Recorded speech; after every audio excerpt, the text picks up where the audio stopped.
Lipton Tea and Lipton Soup present Inner Sanctum Mysteries, starring Miriam Hopkins.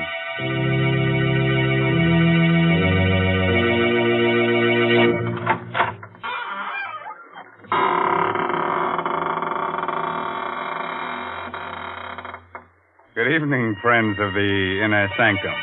This is your host, Raymond, ready as always to provide you with your weekly ration of screams, gurgles, and blood. All in a spirit of gentle fun. I have no other object in mind, except to reduce you to sniveling wrecks of nerves and shudders.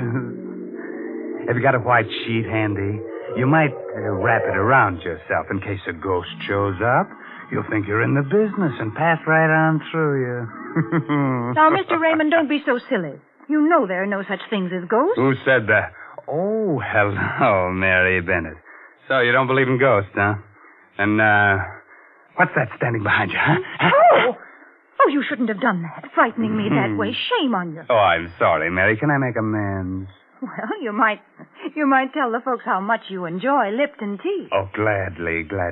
Friends, just the other day, a ghost and I were having a conversation about Lipton tea. Now, here. Enough of that. Nobody is interested in what you and the ghost said about Lipton tea. Oh. No. Let's talk about real people and the solid pleasure they get from Lipton. They drink it at meal times. They serve it when friends drop in for a visit. And, of course, they often brew themselves a cup of Lipton's during the day, just because it's so nice to relax and enjoy that famous brisk flavor.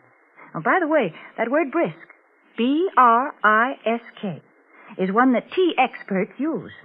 Brisk means that Lipton's always tastes tangy and bracing. It's never flat or wishy-washy.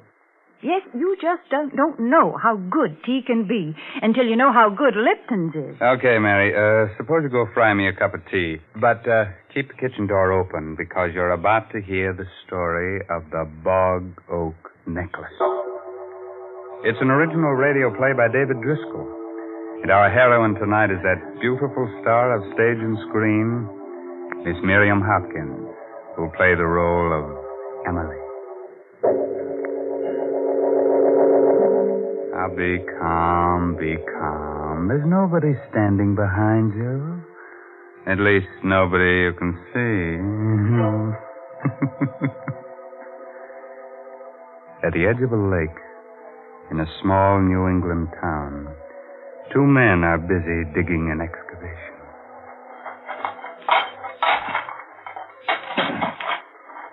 Must have been like a cave around here once, huh? Yeah, old Miss Bristow used to own this property before she sold it to this here city man who's building. Used to be a fine apple orchard right up there. And was all fine trees once. Well, let's dig. That's what we're getting paid for. Hey, What's the matter with you, Paulie? Look down there what I just hit with my shovel. Huh? Oh, bone.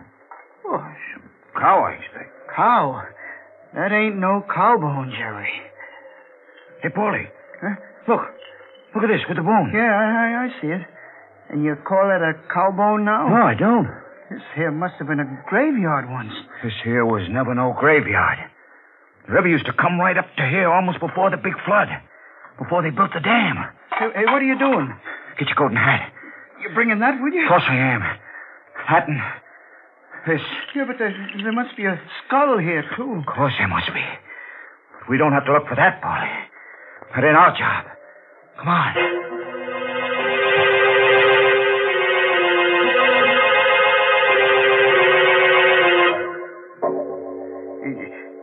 Jerry and me was digging away there, Mr. Warren, down towards the river. And all of a sudden, Jerry kind of yelled. And when I asked him what's the matter, he shows me this leg bone. So I looks and there's the skeleton right at his feet. I see. So I figure you being the county attorney here, you're the man who ought to know first. Yes. Now, this place by the river that you're talking about, it's the land that city man bought to build a home on? Yeah, that's right. He bought it from old Miss Emily Bristow. And then we found this, too. Around the...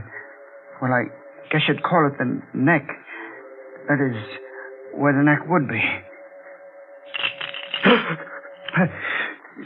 Anything wrong, Mr. Warren? Where did you say you found this bowl and this necklace? Well, Jerry and me is making a trench for a water pipe, and we're digging where the old riverbank used to be. Right near the river edge. Leave the necklace with me. If I need any more help, I'll get in touch with you. That's all. Yes, sir. 40 years. 40 years. Emily Bristow.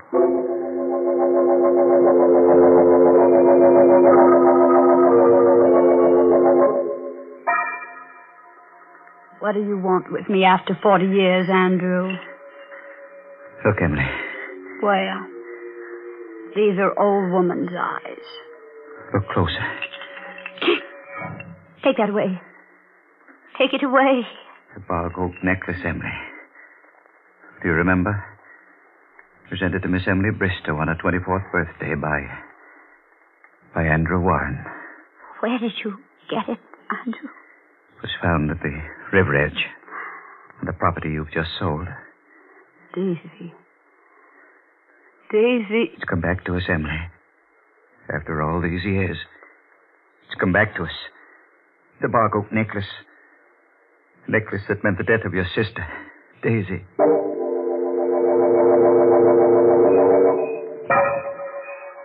Oh, Andrew. Oh, Andrew, darling. Daisy, there aren't two people anywhere as happy as we are. Of course not. May I tell Emily? Why, yes, I suppose so. After all, she's your sister. She should know. Good night, darling. Look at that moon. Smiling at you. Oh. I'm going to close my eyes, and I won't open them until you're down the road out of sight. Good night, sweetheart. Oh. Good night. Good night, sweetheart. Good night, moon. Oh! Young ladies shouldn't stand staring at the moon that way. Oh, Emily. You frightened me so. Did I? You had a nice drive with Andrew in the moonlight, I hope. Mm-hmm. Emily. Andrew. Yes? Andrew and I, we're... Oh, darling. How will I ever stop my heart from beating so? I can't. Let me say it for you. You're engaged. There you are. It was easy, wasn't it? For you? You've no idea how easy it was for me.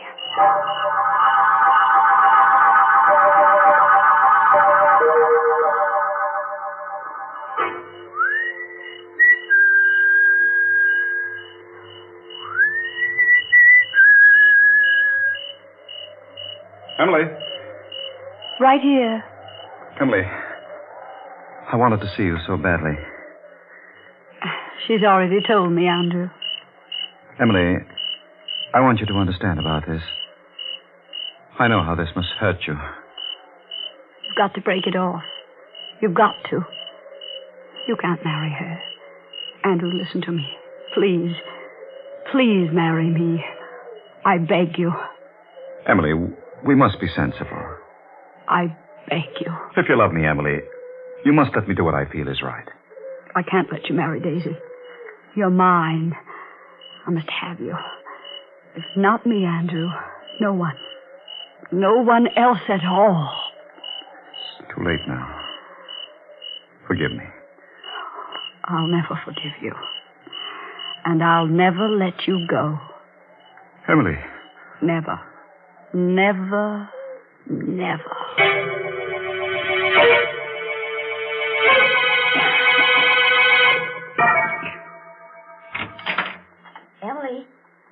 Emily, are you asleep? Go to bed, Daisy. Oh, Emily, don't be cross. I can't sleep. You can't sleep. No, I'm so excited. Why, Emily, you're still dressed, too. Oh, so I am. What's the matter, dear? Don't you feel well? Oh, I feel very well. Thank you, Daisy. Emily, what's the matter? Why do you use that tone with me? Oh, darling, you're not feeling well, are you? I can tell by the look on your face. Oh, come on. Come on out into the night. The moon is full, and let's walk up to the apple orchard. After all, Emily, even though we're going to be separated, it won't be forever.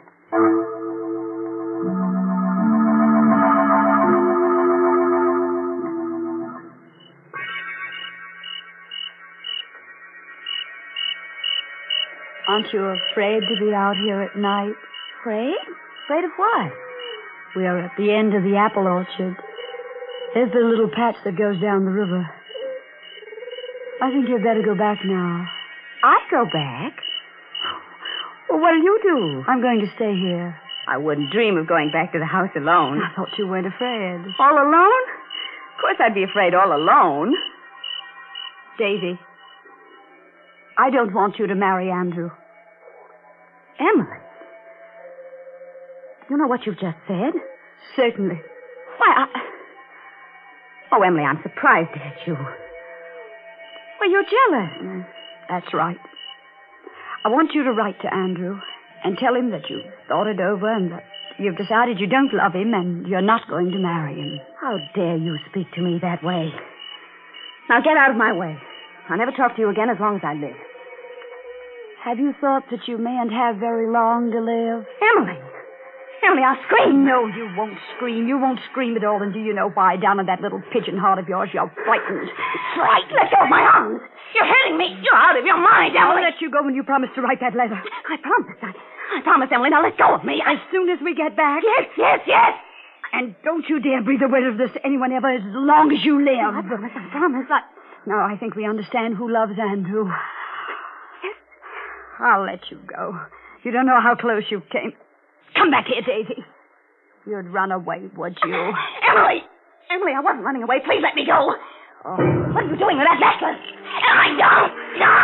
I knew I couldn't trust you. I knew I never should have told you. Stop, Emily. You're choking me. I can't breathe. I can't breathe. Oh.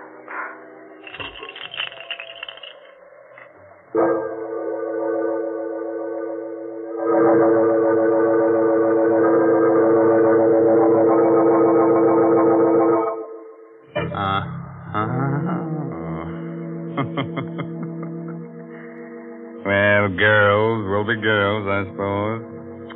That's kind of pity about little Emily, though. Just think what a wonderful hangman she'd have made if she'd been born a girl. Kind of cute, huh? Being taken for a little swing by a girl. What a terrible woman she is, Mr. Raymond. Oh, now, listen, I like Emily. She's so inventive. Most women will do anything for a necklace, but only Emily knows what to do with a necklace. Now, please. You know very well that the only thing you can do with a necklace is wear it. Oh, yeah? Well, the only thing you can do with Lipton tea is drink it. Well, what's wrong with that? And, Mr. Raymond, maybe you don't realize how often folks do drink Lipton tea. Why, it's the perfect beverage for so many occasions. And that's why it makes sense to have a good supply on hand, to buy the larger, more economical size packages. And it is more economical that way, too.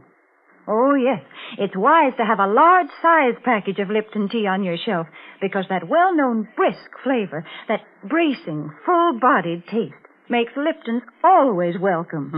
That gives me an idea. Maybe we should have had Emily and little Daisy talk out their quarrel over a cup of Lipton tea. Oh, man, that'd be chummy.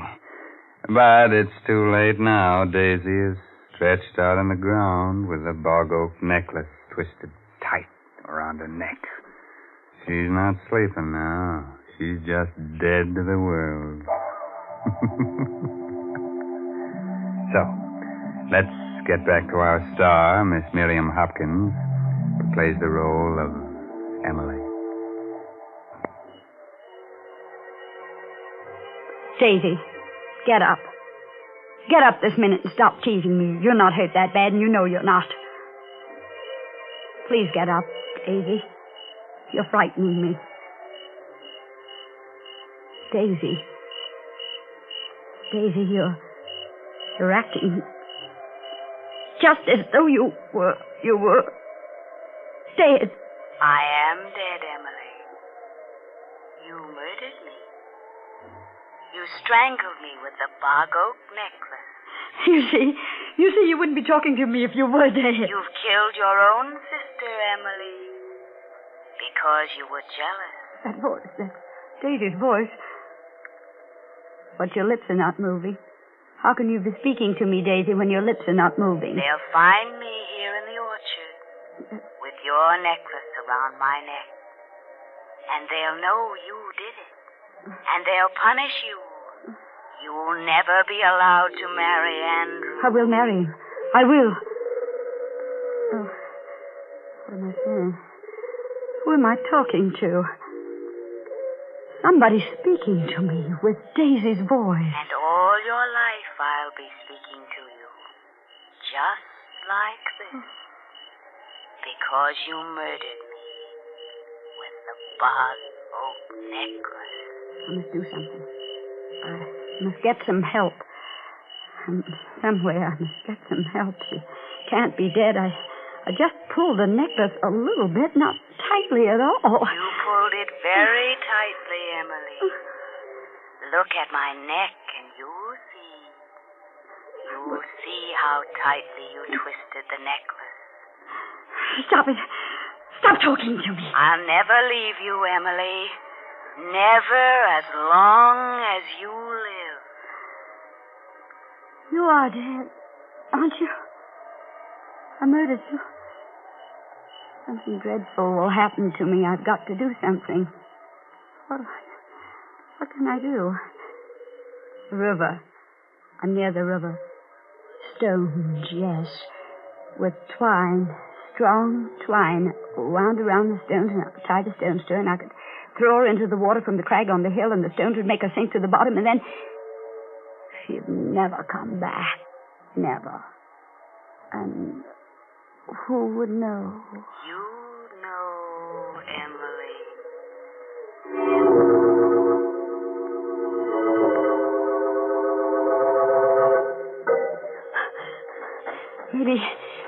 Maybe when I get back to her, she'll be moving and I'll talk to her.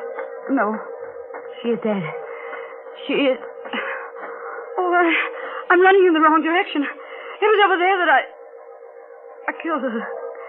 It couldn't have been because she's not there. It was right here. Daisy's gone. She got up and walked away somewhere. She's alive. Emily. Oh. I found her, Emily. Strangled to death. I know nothing about it. What are you doing then with that twine in your hand? You wanted to tie stones to her, didn't you? Throw her in the river. I killed her because I was jealous. You're as guilty as I am. Because you should have married me. Yes, I am as guilty as you are. What will become of me now? All my hopes, my ambitions. If we can get rid of the body, then we can get married after all. It'll only take a little while for people to forget, and then we can go away somewhere and begin I never want to over. look at you again as long as I live.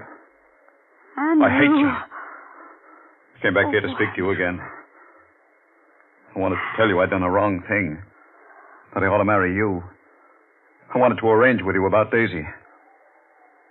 How we could tell her without hurting her too much. I was heading toward your window when I saw her. Strangled with a bog oak necklace. What have you done with it? Exactly what you planned to do. Because no woman would have the strength to do it. I had rope in my rowboat. I tied stones to the body. Rowed a bit into the river with it. Dropped it overboard. The plan works, you're safe. If it doesn't, he'll die. And I'll go to prison. I'm going now. The moon is down already. Soon it will be dawn. The necklace. What did you do with the necklace? I left it where it was. Around her neck.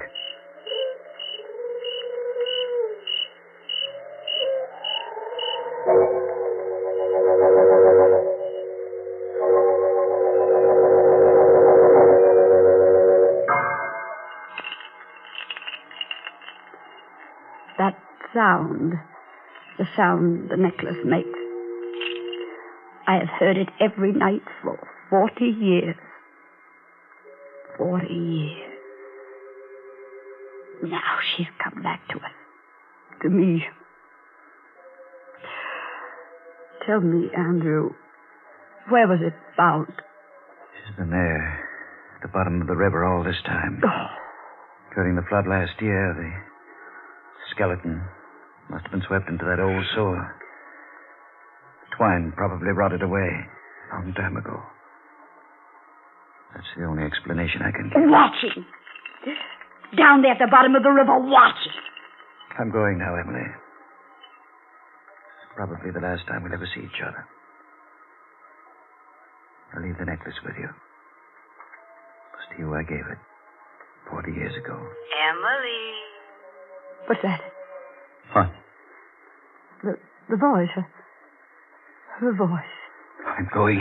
Don't leave me, Andrew. Don't leave me. He'll leave us, Emily. He'll leave the two sisters alone. Together. Andrew. We're alone now, Emily. Just as we used to be. You and I and the necklace. No. Come, Emily, let's take a walk as we used to. In the old apple orchard. No. Come. It's getting dark. No, I've not been near that orchard in 40 years. Come, Emily. With me. But I'm old. No, you're young. As young as I am. Come with me. We'll tell each other little secrets, won't we, Emily? Just as we used to. Yes. The crickets will be chirping and the moon coming up. All as it used to be. Yes. And you'll be wearing your necklace. The bog oak necklace that Andrew gave you when he thought he loved you instead of me. You'll wear it the way you used to when you'd steal up there to the orchard to meet him. Remember? When he used to roll to the bottom of the hill and wait for you, and you could stand in the orchard until you heard him whistle. Yes. Emily. Yes. You've forgotten something. Forgotten. The necklace. The bog oak necklace. Oh. Wear it, Emily. Dear Emily. Wear it.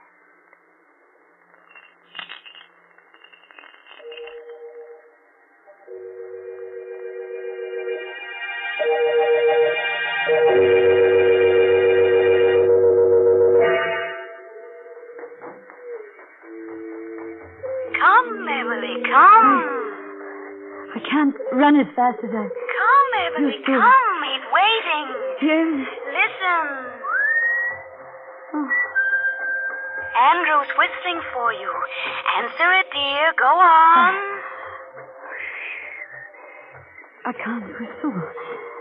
That's strange. You must run faster, Emily, faster. Oh, you must run so much faster.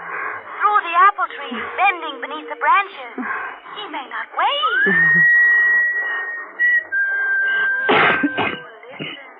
Listen. He's angry with you because you're keeping him waiting. All out of breath. These apple trees. The branches, they're in my way. I can't bend over. Faster. He may run off with Daisy. No. I'm coming, Andrew. I'm coming. Wait for me, Andrew. Wait for... Oh, that necklace. Emily, you caught it in a branch. Turn around, Emily. Turn around. And loosen it. Turn quickly, Emily. That's the way my voice sounded one night long ago. When I wore the bog oak necklace. When I, too, was strangled by the bog oak necklace.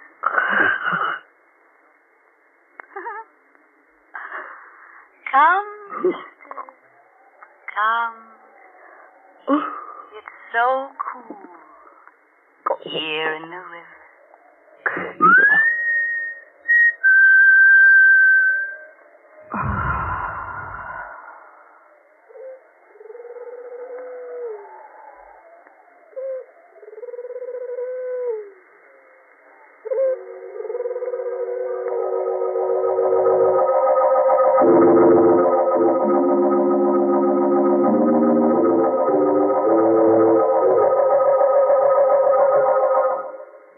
Daisy, Daisy, tell me your answer true.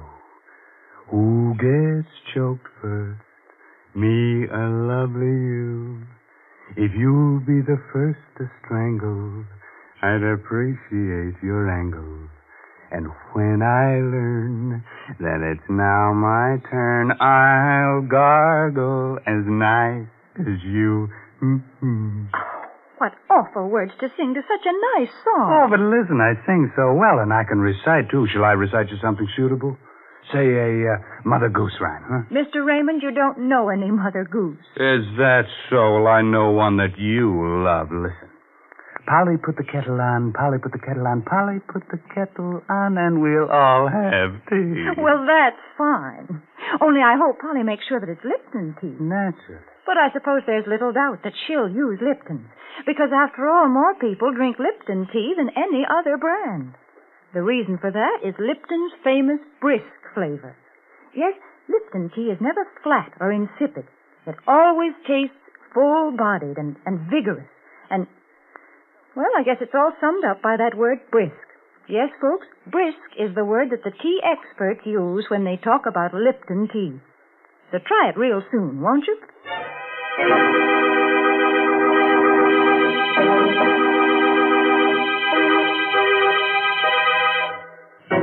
They say...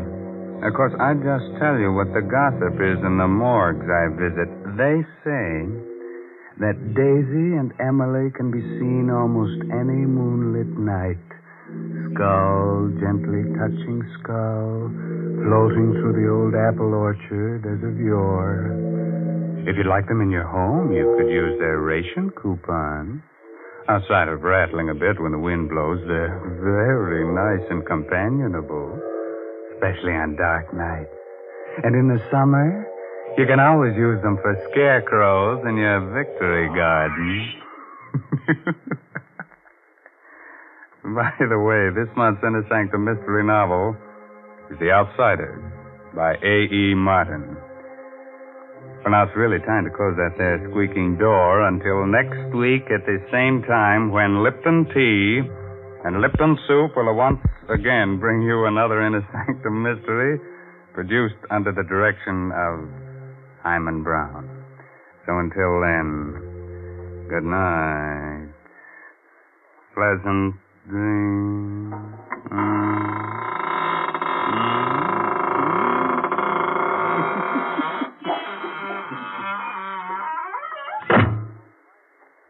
Folks, I wonder what our grandmothers would have said if they had heard about Lipton's noodle soup.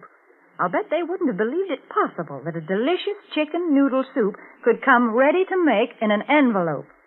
But if they'd tasted Lipton, they would have agreed that it has an old-fashioned, homemade flavor, that it tastes just like the kind of chicken soup they used to make themselves.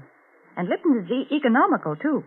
It costs less and makes more than canned soups. So, folks, be sure to try Lipton's noodle soup.